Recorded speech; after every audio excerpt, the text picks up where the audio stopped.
نحمده ونصلي على رسوله الكريم أما بعد فأعوذ بالله من الشيطان الرجيم بسم الله الرحمن الرحيم قال النبي صلى الله عليه وسلم واجب الكرام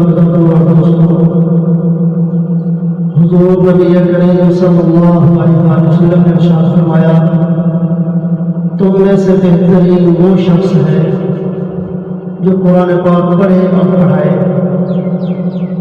ایک اور حدیث مبارکہ ہے حضور نبی کریم صلی اللہ علیہ وسلم نے ارشاد فرمایا کہ دلوں کو روشنی اور پاکیزگی تلاوت قرآن سے حاصل ہوتی ہے۔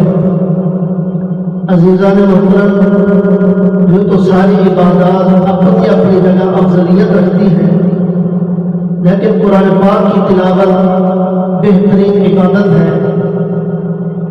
قرآن پاک پڑھنا ویسے عبادت ہے دوستوں، قرآن پاک نور بصیرت ہے دوستوں، قرآن پاک پڑھنا عبادت ہے دوستوں، قرآن پاک نور بصیرت ہے دوستوں، مقصود اس کا پڑھنا براہ نجات ہے، قرآن پاک بخشش و رحمت ہے دوستوں۔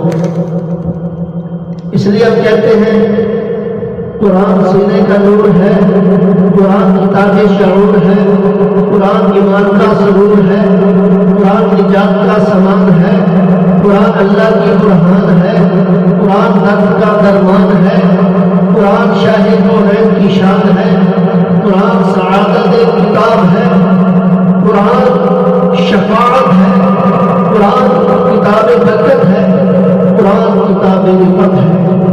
اللہ تعالیٰ ہم سب کو قرآن پاک پڑھنے کی توفیق عطا فرمائے۔ آمین۔ صدق اللہ العظیم۔